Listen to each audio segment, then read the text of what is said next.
Richard. Salut Julie Larouche. Apéro littéraire sur la route, c'est une première. Alors c'est pour ça qu'on a du Red Champagne aujourd'hui. Le carburant. Voilà, c'est ce qui nous accompagnera. Alors, allons-y. T'es prête pour le grand tour? Absolument. On décolle. Tiens-toi bien. Alors dans ton quartier, c'est aussi le quartier de ton enfance. Oui, ça c'est un quartier, écoute, moi quand j'étais adolescent, je rêvais de passer ma vie dans les grandes villes, puis d'accomplir des choses qui auraient un retentissement planétaire, j'exagère un petit peu. En tout cas, j'aurais jamais eu l'idée que je passerais ma vie adulte dans le quartier de mon enfance, dans le quartier où j'ai grandi.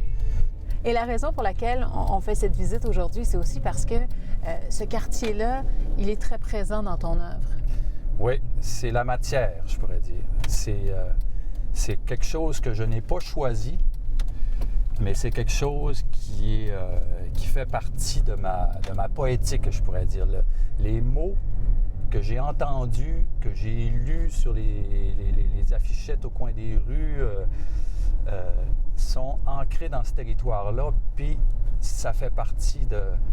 Les livres, je les fais avec ça. Les phrases, je les fais avec ça. Les noms, les types d'arbres, etc. Toutes ces choses-là, c'est la matière. C'est avec ça que je compose. Celle-ci, c'est la coulée dont je parle dans le numéro 6. Et là, on arrive à la patinoire paroissiale extérieure.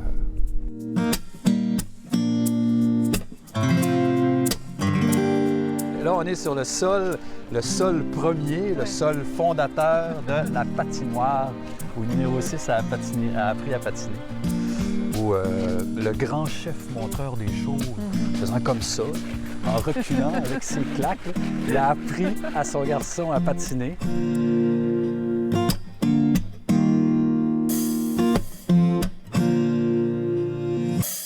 Est-ce qu'il y a eu une lecture marquante à l'enfance ou à l'adolescence? Oh, probablement un comique, probablement une bande dessinée, probablement, je sais pas, un Spider-Man ou un Tintin ou un Astérix ou un Gaston Lagaffe. Gaston Lagaffe peut-être, auquel je me suis attaché particulièrement parce que ça me faisait décoller, ça me faisait sortir de mon corps. J'étais dans une distraction là, totale, je m'oubliais. Il n'y a rien que j'aime, moi, comme sortir de moi-même, m'oublier complètement. Puis on peut dire que j'ai le profil du toxicomane parfait. Là. Moi, il n'y a rien que j'aime comme ne plus sentir que je suis là.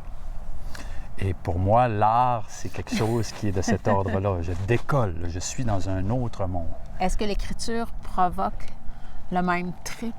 Oui, oui, je dirais que c'est ça. C'est pas quelque chose de...